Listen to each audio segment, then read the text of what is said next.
Anything else, Senator? I'd like to thank the committee for inviting me. Para once and for all, malaman natin ang totoo. So, I would like to request sa inyo na huwag ninyo akong ituring president or kaibigan. Treat me as a witness and tignan natin kung lalabas yung totoo.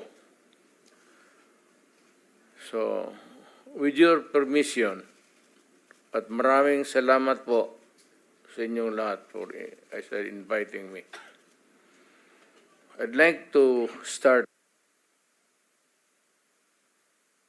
My mandate as President of the Republic was to protect the country and the Filipino people. Do not question my policies because I offer no apologies, no excuses.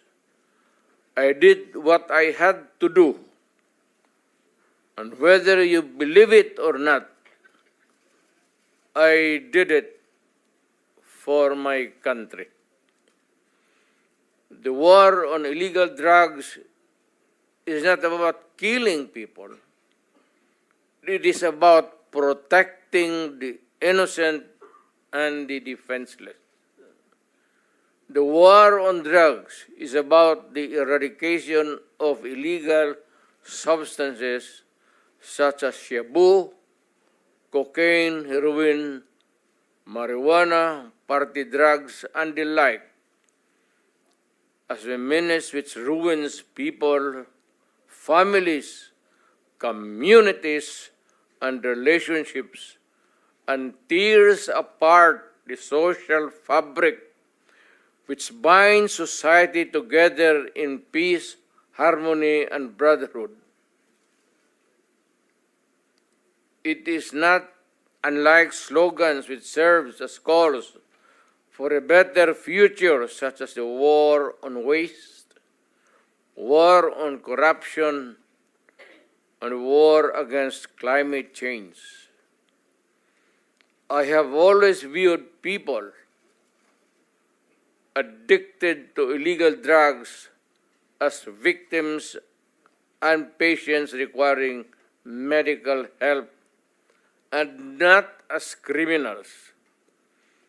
That is why when the war on drugs slogan came into being,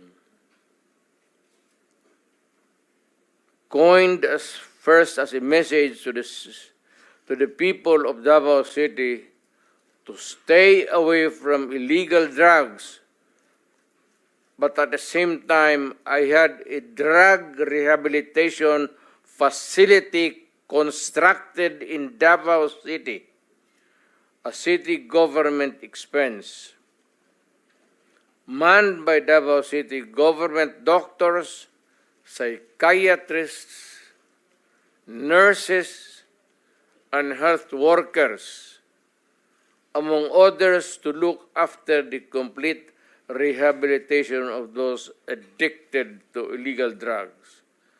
I believe then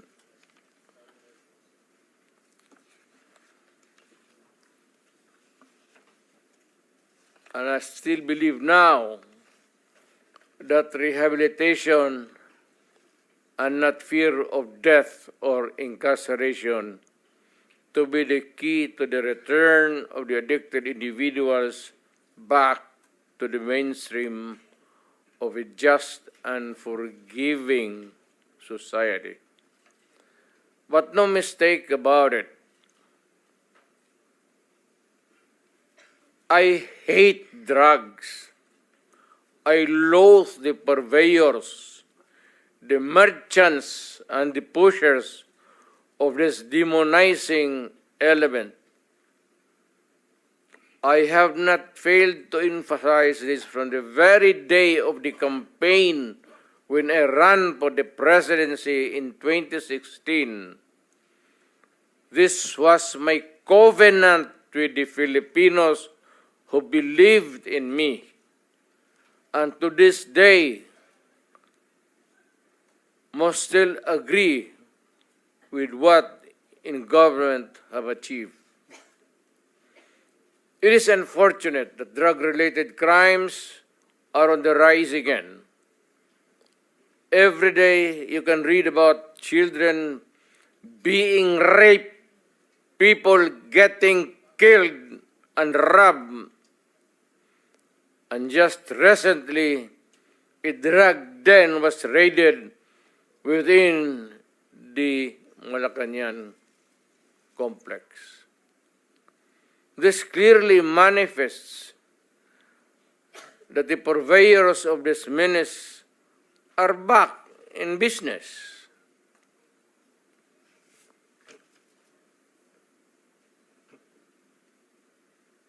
Ano?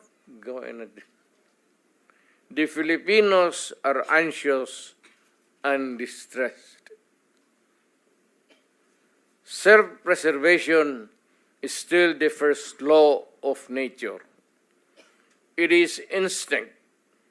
It is recognized in our laws as self-defense.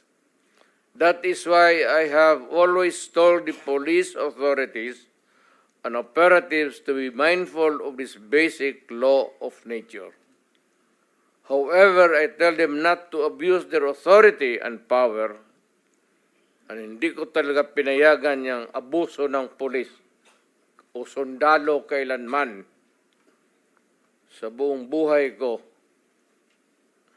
and as mayor for so many years and as president, in the guise of protecting themselves. But when your very life is placed at risk and it can be snuffed out in a matter of seconds, then and only then must you act accordingly. Repel the aggression only in self-defense. Alam mo, matagal ako nagturo sa aming bayan sa Police Academy. When I was a prosecutor, to augment my income noon na bago akong kasal, nagturo ako sa police. Ang sinabi ko talaga sa kanila, when you are arresting a criminal, you are not supposed to request him to surrender. Rather, you have to overcome the resistance. However, pag ayaw, it's the duty of the police is to overcome the resistance kung ayaw mag-surrender. At kung may baril,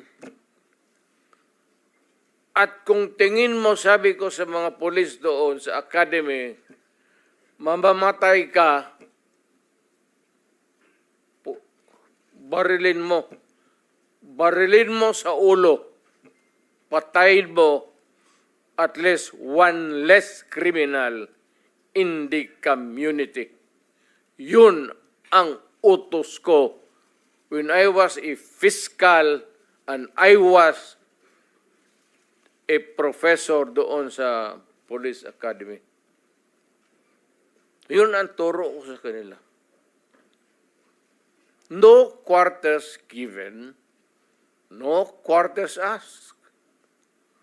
Criminal ito.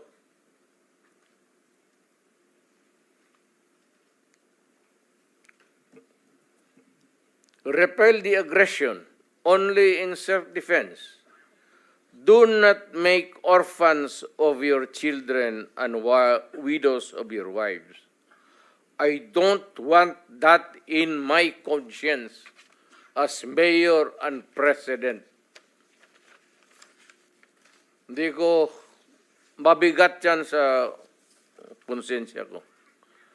I have warned, but before that, my job as president was never easy, and it was not meant to be. I have tried to do the best I can to address the problem of illegal drugs firmly and without compromise. For all of its successes and shortcomings, I alone take full legal responsibility sa lahat na nagawa ng mga pulis pursuant to my order. Ako ang managot. At ako ang makulong. Huwag yung pulis na sumunod sa order ko. Kawawa naman, nagtatrabaho lang. Yun ang gusto kong sabihin sa Pilipino at mabutit niyaya ninyo ako dito. Once and for all, yan ang gusto kong sabihin sa tao.